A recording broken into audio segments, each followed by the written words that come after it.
Graça e paz, irmãos, da parte de Deus nosso Pai, do nosso Senhor e Salvador Jesus Cristo. Que bom estarmos aqui.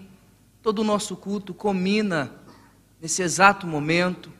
Deus já tem falado conosco desde o prelúdio, a leitura da palavra de Deus, aos cânticos. Nesse exato momento nós vamos ouvir o Senhor a falar através da sua palavra. Se você percebeu bem, Josué capítulo 24, fala sobre família, sobre a responsabilidade, sobre o compromisso. Jó vai nos falar acerca de um pai que cuida da espiritualidade dos seus filhos. Portanto, nós vamos falar sobre famílias.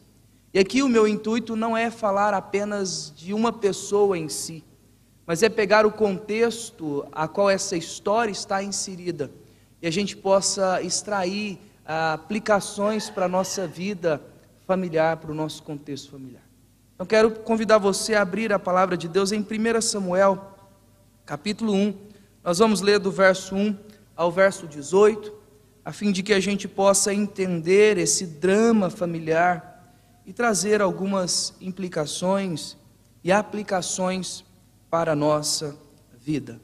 1 Samuel, capítulo 1, do verso 1 ao verso 18, ouça com fé, ouça com atenção a leitura da palavra de Deus, que nos diz: Houve um homem de Ramataim Zofir, da região montanhosa de Efraim, cujo nome era Eucana, filho de Jorão, filho de Eliú, filho de Tu, filho de Zofu, efraimita. Tinha ele duas mulheres, uma se chamava Ana e a outra Penina. Penina tinha filhos, Ana, porém, não os tinha. Este homem subia da sua cidade de ano em ano a adorar e sacrificar ao Senhor dos exércitos em Siló. Estavam ali os dois filhos de Eli, Ofni e Finéias, como sacerdotes do Senhor. No dia em que Eucana oferecia o seu sacrifício, dava ele porções deste a Penina, sua mulher, e a todos os seus filhos e filhas. A Ana, porém, dava porção dupla, porque ele a amava, ainda mesmo que o Senhor a houvesse deixado estéril. A sua rival a provocava excessivamente para irritar, porquanto o Senhor lhe havia cerrado a madre. E assim o fazia ele de ano em ano. E toda vez que ele subia à casa do Senhor, a outra a irritava, pelo que chorava e não comia. Então Eucana, seu marido, lhe disse: Ana, por que choras? E por que não comes? Por que está de coração triste? Não te sou eu melhor do que 10 filhos? Após terem comido e bebido em Siló, estendendo Eli, o sacerdote, assentado numa cadeira junto a um pilar do templo do Senhor, levantou-se Ana e com amargura de alma orou ao Senhor e chorou abundantemente. E fez um voto dizendo: Senhor dos exércitos, se benignamente atentares para a aflição da tua serva, e de mim te lembrares, e da tua serva não te esqueceres, e lhe deres um filho varão, ao Senhor o darei por todos os dias da sua vida, e sobre a sua cabeça não passará navalha. Demorando-se ela no orar perante o Senhor, passou Eli a observar-lhe o movimento dos lábios, porquanto Ana só no coração falava. Seus lábios se moviam, porém não lhe ouvia voz nenhuma. Por isso, Eli a teve por embriagada e lhe disse: Até quando estará tu embriagada? Aparte-te de ti esse vinho. Porém Ana respondeu: Não, Senhor meu, eu sou mulher atribulada e de espírito. Não bebi nem vinho e nem bebida forte. Porém venho derramando a minha alma perante o Senhor. Não tenhas, pois, a tua serva por filha de Belial, porque pelo excesso da minha ansiedade e da minha aflição é que tenho falado até agora. Então lhe respondeu Eli: Vai-te em paz, e o Deus de Israel te conceda a petição que lhe fizeste. E disse ela: Acha a tua serva mercê diante de ti. Assim a mulher se foi ao seu caminho e comeu, e o seu semblante já não era triste. Vamos orar? Senhor, nós te damos graças e louvamos ao Senhor pela tua bendita palavra. E agora que vamos examiná-la, pedimos ao Senhor que ilumine a nossa mente, descortina os nossos ouvidos e torne o nosso coração apto para ouvir a tua voz e a tua direção. E que a tua palavra perpasse o nosso coração e a nossa mente, gerando em nós vida, frutos dignos de arrependimento, a fim de que possamos sair daqui edificado e o teu nome glorificado. Visita o nosso coração, visita a nossa alma, que não sejam palavras meramente de sabedoria ou de conhecimento humano, mas que elas sejam permeadas pelo Espírito e pelo poder do Senhor, e possa encontrar vida, e possa nos tocar profundamente, a fim de que a nossa família, o nosso contexto familiar, seja inundado, ó Deus, por uma vida que busca cuidar da espiritualidade, que descansa sobre o Senhor, mas que entende também a sua responsabilidade, o seu compromisso diante do mundo que nos cerca. Fala conosco, é o que te pedimos, é o que te suplicamos, assim oramos, em nome de Jesus. Amém. Meus irmãos, famílias em apuro. Recentemente, o Triângulo Mineiro foi bombardeado por uma tragédia ocorrida na cidade de Uberaba. Mais precisamente no dia 8 de maio, onde uma adolescente de 14 anos, de uma comunidade cristã, foi morta, golpeada por 3 facadas dentro de sala de aula, por outro adolescente de 14 anos, também de uma comunidade evangélica. E quando foi feito as delações, o momento de interrogatório, o detetive perguntando a esse jovem de 14 anos o motivo pelo qual ele fez isso, essa atrocidade, ele disse que foi por inveja. A jovem era feliz demais, ela tinha amigos, ela era sorridente, ela era alegre, ela era feliz, e ele não era capaz de sentir alegria e nem felicidade. Esse foi o motivo pelo qual levou esse adolescente, criado dentro da igreja, a desferir golpes contra outra jovem dentro da igreja. E isso nos faz refletir, irmãos, um pouco acerca de como que esse mundo anda cruel, de como que a nossa vida deve ser vivida dentro de uma responsabilidade, dentro de um compromisso, e do quanto nós precisamos pensar um pouco acerca das nossas famílias, do compromisso que nós temos diante de Deus, diante da palavra, de zelar, de instruir, de cuidar, de zelar pela espiritualidade da nossa família, a fim de que os nossos familiares, os nossos filhos, a nossa esposa, o seu marido, possa crescer em graça e em conhecimento da parte de Deus.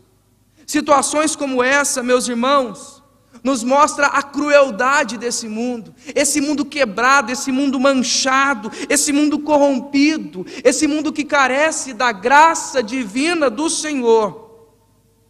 E com certeza, os pais dessa adolescente, nós não sabemos o dia e nem a hora, e muito menos se isso um dia acontecerá conosco. E muitas vezes nós vivemos a nossa vida preocupado com tantas coisas supérfluas. Nós ficamos preocupados com o nosso trabalho, nós ficamos preocupados com as nossas coisas, com as nossas correrias do dia a dia, e nós nos esquecemos da nossa família. Nós nos esquecemos da nossa espiritualidade, nós nos esquecemos de Deus, da palavra, da leitura, da oração, de que nós somos incapazes, de que nós dependemos totalmente do Senhor e da sua graça, não somente para nos sustentar, mas também para nos proteger a nós e a nossa família. Assim nós devemos confiar a nossa vida e os nossos familiares nas mãos benditas do Senhor. Tragédias como essa revela a luta e o apuro e o drama familiar que nós vivemos. Nós vivemos momentos difíceis, onde que pais já não querem mais terem a responsabilidade de serem pais, preferem criar um boneco, algo fictício, para que possa alimentar a mente e o coração deles, mas não querem a responsabilidade de criarem filhos, não querem andar realmente de acordo com os princípios elementares da palavra de Deus, mas querem exigir de si uma sociedade doente, um povo doente, que na realidade carece da graça, da misericórdia e do amor do Senhor. Uma família que vive realmente em apuros. E esse é o texto que nós estamos diante de nós. Nós temos aqui um drama familiar e nós temos uma família em apuros. E se você observar bem, o livro de 1 Samuel é dividido em 3 partes. E em cada uma dessas partes tem um personagem específico. Do capítulo 1 ao capítulo de número 7, você tem Samuel. Do capítulo 8 ao capítulo 14, você tem Saul. E do capítulo 15 até o capítulo 31, você tem Davi. Mas a história é narrada dentro de um contexto específico. Essa história é narrada depois do livro dos Juízes. E se você voltar para o livro dos Juízes, no capítulo de número 21, verso de número 25, você vai ver o seguinte dizendo: naqueles dias não havia rei em Israel, e cada um fazia o que achava mais reto. De maneira que a condição espiritual, a situação daquele momento se assemelha muito com a nossa sociedade. Na época, Israel, o povo de Deus, vivia numa falência espiritual. Cada um fazia o que achava melhor, praticando segundo a sua vontade, andando e seguindo outras culturas, comum e totalmente pecaminoso para as nações ao redor, mas que não deveria ser comum dentro do povo de Deus. Todavia, Deus, na sua infinita graça e bondade, sempre levanta um homem, um profeta, alguém que de fato é usado por Deus, chamado pelo Senhor para exortar o povo, levar o povo a arrependimento e fazer reconhecer a necessidade de um Messias. A necessidade de alguém que salva, a necessidade de alguém que purifica, a necessidade de alguém que pode realmente satisfazer plenamente as necessidades do nosso coração. E esse aqui é também um drama familiar, uma família temente a Deus. Se você observar ao longo da leitura, é uma família temente a Deus, mas uma família completamente em apuros. De um lado você tem a estéril Ana, que vivia com amargura, por não poder gerar filhos e cumprir o seu papel de esposa. Do outro lado você tem a rejeitada Penina, que mesmo gerando filhos, cumprindo o seu papel perante a sociedade daquela época, não tinha a reciprocidade amorosa de seu marido e ficava em segundo plano. E entre as duas, Ana e Penina, você encontra Eucana, um homem devoto, um levita, com 2 esposas, possivelmente influenciado pela cultura pagã daquela época, tentando administrar os problemas familiares. Como assim? 2 mulheres. Talvez você possa estar questionando por que Deus permitiu lá no Antigo Testamento um homem ter 2 mulheres. Na realidade, Deus nunca permitiu isso. Em momento algum o Senhor ressaltou isso. Desde Gênesis a Apocalipse, o Senhor fala de uma relação monogâmica, de um homem com uma mulher. Mas o homem depravado, desconfigurado na sua ambição, desobedeceu à ordem divina. E se você for analisar esses relacionamentos poligâmicos, você vai perceber que todas essas famílias eram famílias conflitosas, eram famílias que tinham destruição, eram famílias que sofriam, como por exemplo, você tem Ana com Penina, Sara com Agar, Raquel com Lia. E Ana, com certeza, era uma mulher virtuosa, que viveu numa cultura em que não gerar filhos era mesmo que uma infelicidade para uma mulher casada. E é interessante isso, meus queridos, porque há quem acredita que Ana foi a primeira mulher de Eucana, e que por não poder gerar filhos, ele se causou com Penina pela falta dos filhos. E por que isso aconteceu? Porque naquele contexto, naquele momento histórico, havia a descendência, e essa descendência que era esperada, que era tão aguardada, vinha e era prometida, e vinha pela geração de filhos. Então isso era aguardado com muita expectativa. No entanto, irmãos, o Senhor não permitiu que ela tivesse filhos. O Senhor não fez com que ela tivesse isso.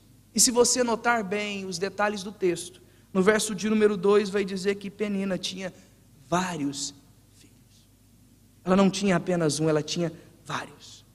E isso trazia muita vergonha. Isso afligia profundamente o coração de Ana, de maneira que colocava essa família completamente em apuros. Mas, meus irmãos, como que nós podemos lidar com esse drama familiar? com esse apuro que nós vivemos no contexto de família, como nós podemos lidar com isso? E o texto vai nos mostrar então que nós devemos cuidar da espiritualidade da nossa família. E que ao cuidar da espiritualidade da nossa família, nós precisamos descansar na ação soberana de Deus. Mas isso não exonera nós de cumprirmos a nossa responsabilidade como família diante do Senhor. Nós vamos ver isso em 3 momentos, e o primeiro passo importante que uma família em apuros deve ter é cuidar da espiritualidade da sua família. No entanto, irmãos, é preciso que a gente entenda bem essa atitude. A salvação é obra exclusiva da graça divina. Não é uma ação minha e nem uma ação sua. Nós somos apenas instrumentos nas mãos do Redentor. Quem convence o homem do pecado, da justiça e do juízo é o Espírito de Deus. Mas nós, como pais, mães, temos a responsabilidade de orientar os nossos filhos, de zelar pela nossa espiritualidade, e não somente pela nossa espiritualidade, de zelar também pela espiritualidade da nossa família. O texto começa falando um pouco sobre a composição, a devoção e os conflitos que Eucana estava vivendo. Apesar dessa falência espiritual que a gente vê no contexto em que Israel vivia nesse período pós-Juízes, havia um homem que, mesmo diante desse contexto, um levita chamado Eucana, ele ia até a casa do Senhor para buscá-lo. Mesmo diante de um contexto terrível, ele cumpria os seus ritos judaicos. Ele cumpria aquilo que ele sabia muito bem que deveria fazer. E olha o que o texto vai nos dizer no verso 3. Este homem subia da sua cidade de ano em ano, a adorar e a sacrificar ao Senhor dos exércitos em Siló. Estavam ali 2 filhos de Eli, Ofni e Finéias, como sacerdotes do Senhor. Uma vez por ano esse homem subia até a casa do Senhor. Ele providenciava os sacrifícios que era oferecido e conduzia até a sua família até adorar ao Senhor. A parte da espiritualidade era integrada à família. Não era somente um buscando, era toda a família tinha que ir. Isso era a finalidade pela qual a família vivia, glorificar e exaltar ao Senhor. E durante uma vez por ano, eles iam lá. E observe o que o texto diz. O que eles faziam lá? Adorar e sacrificar ao Senhor dos... Eles iam com um motivo bem específico, louvar e glorificar ao Senhor, oferecer sacrifício pelas suas vidas, de que maneira de que primeiramente nós enxergamos aqui um homem que dentro dessa história, temente a Deus, dentro de um contexto difícil, buscando, indo à casa do Senhor, indo com o intuito de aprender do Senhor, indo com o intuito de oferecer sacrifícios ao Senhor, e isso acontecia anualmente. Mas, meus irmãos, nós não precisamos mais oferecer nenhum sacrifício. O Cordeiro Imaculado, nosso Senhor Jesus Cristo, já ofereceu o sacrifício de uma vez por toda em nosso favor. Logo, aquilo que nós fazemos nesse contexto de leitura da palavra, de cânticos e de culto ao Senhor, deve ser uma busca incessante no nosso coração de fome e de sede, por viver na presença de Deus. Por colocar a nossa vida diante de Deus, por render a nossa vida diante de Deus, por oferecer a nossa vida como sacrifício santo a Deus, como um sacrifício agradável ao Senhor, entregando a nossa vida, colocando a nossa existência nas mãos do Senhor. Mas ele não fazia somente isso. Ele não ia até lá, a Siló, uma vez por ano, adorar e sacrificar a Deus somente por si. O que me chama a atenção no texto é que ele ia lá para levar também a sua família. Ele cuidava da espiritualidade da sua família. Olha o que diz o verso 4 e o verso 5. No dia em que Eucana oferecia seu sacrifício, dava ele porções deste a Penina, sua mulher, e a todos os seus filhos e filhas. A Ana, porém, dava porção dupla, porque ele amava, ainda mesmo que o Senhor a houvesse deixado estéril. Observe que, além de oferecer sacrifício, ele dava porção para uma e para Ana porção dupla. Ele levava a sua família, ele apresentava a sua família diante de Deus, de maneira que ele entendia o compromisso que ele tinha diante do Senhor. E um bom exemplo acerca disso é aquilo que nós lemos agora há pouco em Jó. Um homem reto e íntegro, um homem que íntegro e temente a Deus. Um homem que se desviava do mal, mas que diariamente, o que ele fazia em favor dos seus filhos? O que ele fazia diariamente em favor dos seus filhos? Está no capítulo 1, verso 5, diz: santificava os seus filhos, levantava de madrugada, oferecia holocausto segundo o número de cada um deles. Que pai hoje faz isso, irmãos?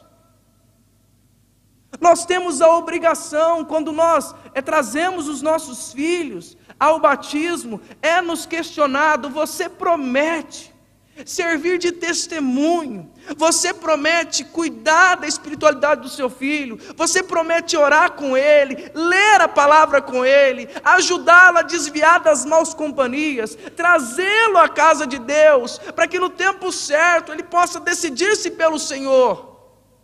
E muitas vezes nós não cumprimos com isso. Muitas vezes aquilo que nós nos comprometemos é muitas vezes da boca para fora, mas o que nós vemos aqui nesse texto é um homem realmente compromissado com valores e preocupado com a sua família, alguém que está buscando a espiritualidade da sua família, alguém que está lendo, alguém que está orando, alguém que está trazendo os seus filhos à igreja, à casa do Senhor. Mesmo que estivesse obedecendo os protocolos religiosos daquela época, ele estava fazendo isso. E uma das maiores negligências hoje no contexto familiar é o sacerdócio do lar. A falta de zelo pelo culto, a falta de zelo pela leitura, a falta de instruir. O maior campo missionário nosso hoje, meus irmãos, são os nossos filhos. Nós podemos estar ganhando tudo lá fora e perdendo quem está de dentro. De maneira que nós precisamos resgatar e preocupar com a espiritualidade, não apenas nossa, mas também com a espiritualidade da nossa família.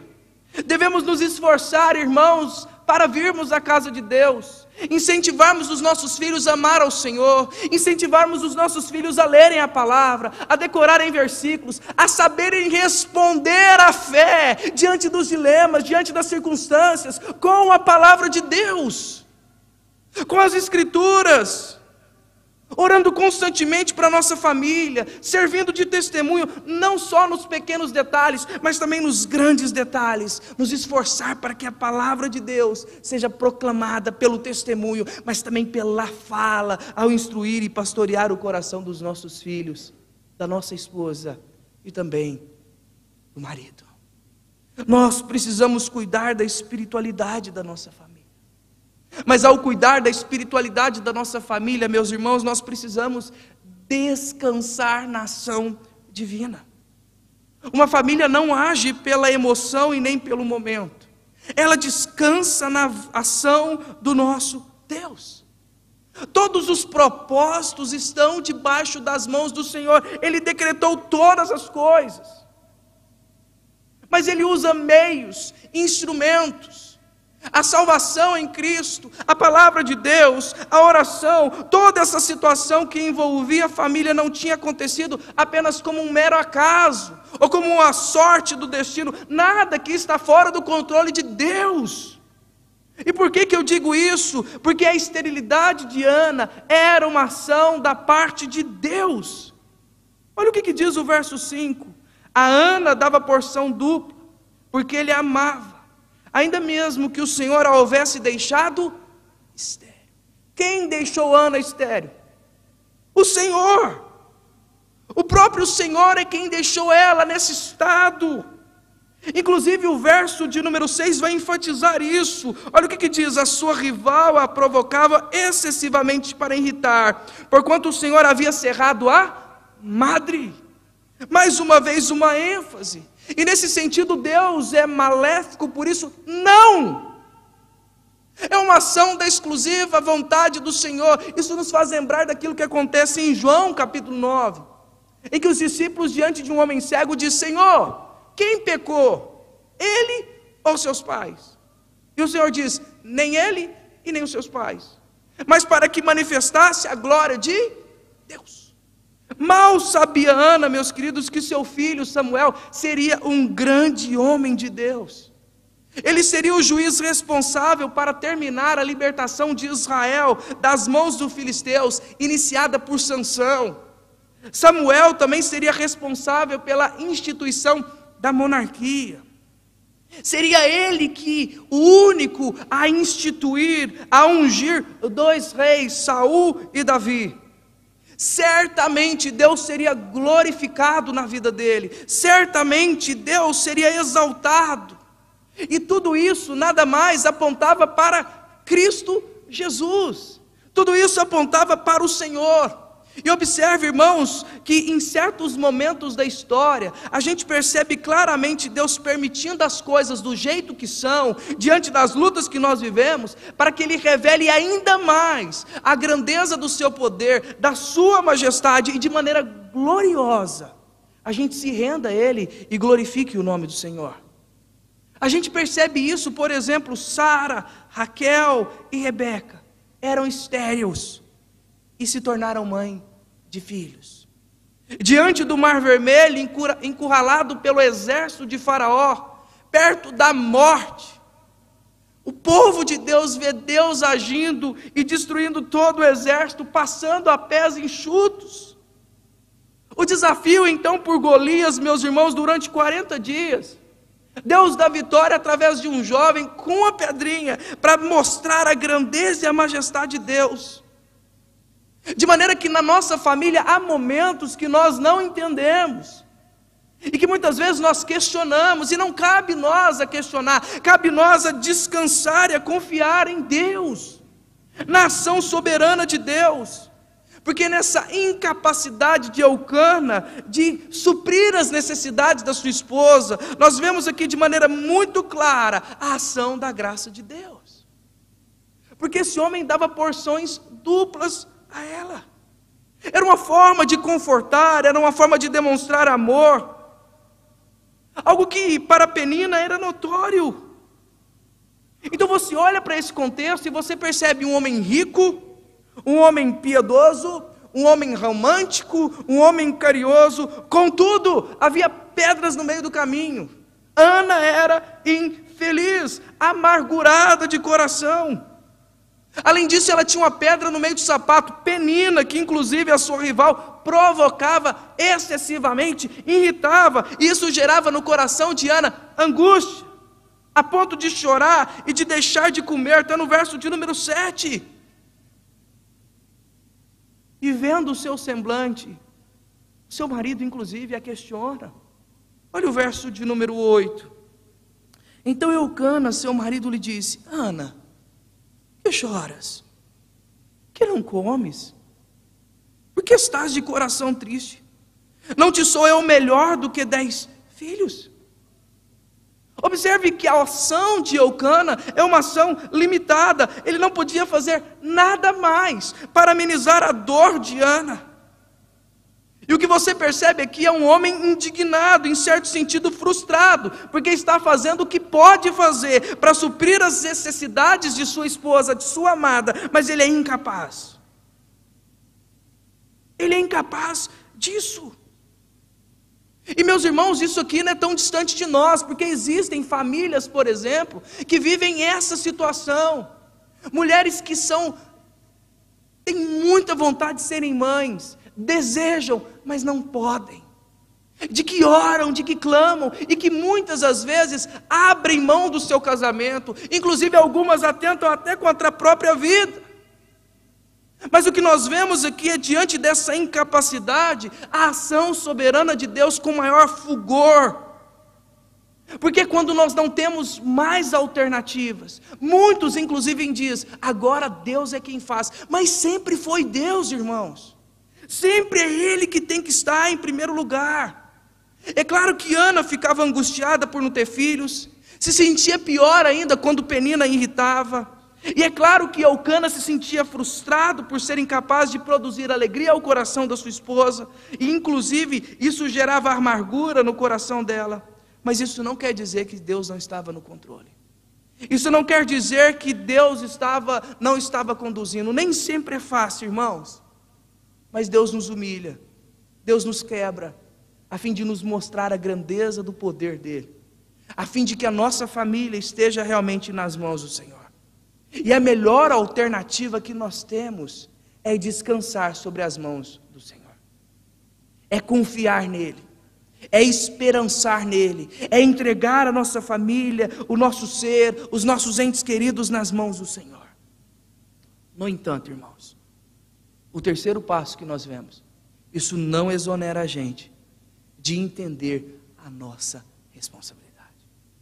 Nós temos a nossa responsabilidade, família, marido, esposa, filhos, nós precisamos entender a nossa responsabilidade.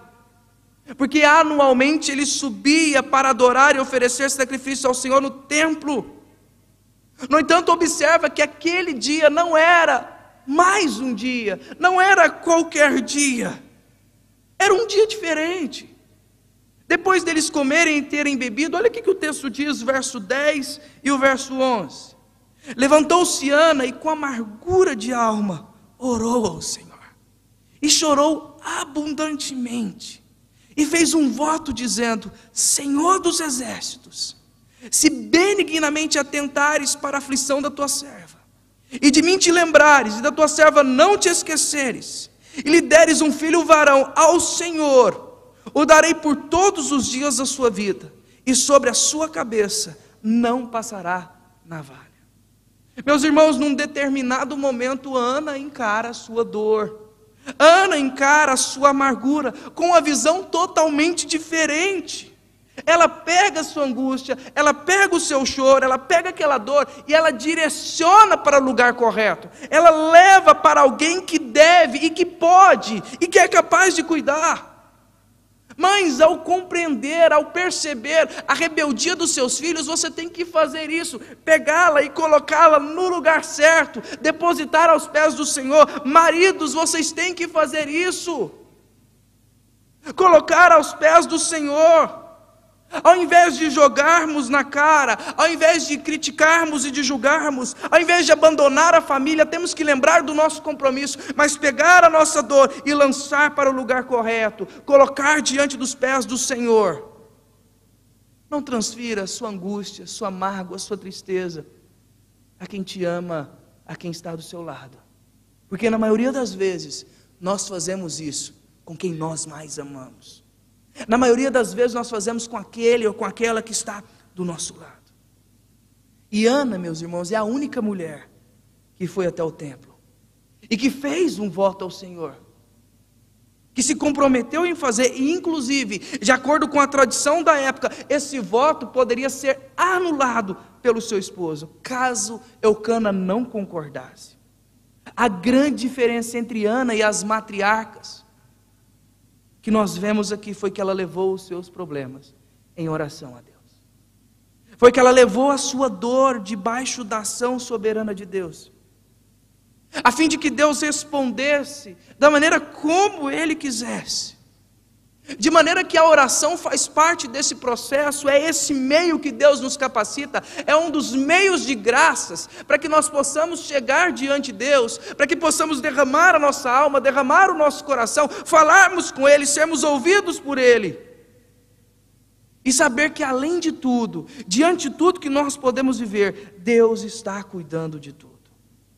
E isso custou muito caro para Ana. E com certeza muito cara, porque ela foi descrita como uma mulher embriagada. Ela teve que manter o seu voto até que Samuel fosse desmamado. Ela não poderia ingerir nenhuma bebida alcoólica. Ela não viu seu filho crescer do seu lado. E o compromisso que ela faz diante de Deus é um compromisso sério, porque esse filho cresceria longe da família. Ele seria nazireu por toda a sua vida, não poderia passar navalha na cabeça, não deveria ter contato com mortos e, por fim, não poderia beber qualquer tipo de bebida forte. Além disso, todo levita serviria até os 50 anos, mas Samuel serviria por toda a sua vida. Por toda a sua vida. O que nós vemos aqui, e mais interessante, meus irmãos, é que essa responsabilidade de confiar, de que Eli, ao olhar para aquela situação, a teve como embriagada, mas aquela mulher derrama a sua alma, derrama o seu coração, dizendo: não, Senhor, eu sou mulher atribulada, amargurada, triste, eu não bebi nada, eu estou aqui derramando a minha alma. E aquele sacerdote, olhando para aquela situação, diz para ela: que Deus te conceda, vai-te em paz, e que o Deus de Israel te conceda a petição que lhe fizeste. E qual que foi a resposta de Ana diante disso? Olha o verso 18. E disse ela: acha a tua serva mercê diante de ti. Assim a mulher se foi, seu caminho, e não comeu, e o seu semblante já não era triste. O que mudou, meus irmãos? O que mudou? Mudou que ela levou a sua dor para o lugar correto. Ela depositou aos pés do Senhor. E se você continuar lendo o texto na sua casa, verso 19, naquela noite ela deitou-se com seu marido e um filho foi gerado. Aquela mulher levou aos pés do Senhor, ela colocou, ela confiou, ela entregou, ela tinha a sua responsabilidade, entendia a sua responsabilidade, mas ela leva ao lugar correto, ela leva ao Senhor. Será que muitas vezes é isso que nós fazemos, irmãos? A história, inclusive, nos conta que Martinho Lutero, quando estava agonizando no convento de Erfurt, ele leu a seguinte frase aqui do texto do verso 18: o seu semblante já não era mais o mesmo. E conta-se que ao desanimar, aquele homem se levanta e começa a continuar a reforma que estava sendo produzindo, e ele escreve na ocasião o seguinte, dizendo, abre aspas: na tristeza, não há tristeza para quem sobe à casa do Senhor. Derrama sua alma em oração e cumpre os seus votos. Fecha aspas. Não há tristeza, não há dor, não há agonia que o nosso Deus não entende e não é capaz de tratar. A nossa família precisa estar nas mãos do Senhor, irmãos. Nós vivemos um drama grande familiar, mas a soberania divina e a responsabilidade humana não são excludentes. Elas coadunam no único propósito: edificar vidas e glorificar ao nome do Senhor. Por fim, irmãos, nós não podemos concluir ou lembrar dessa história e não lembrar de que ela encontra-se numa história maior e que toca de cheio na nossa vida.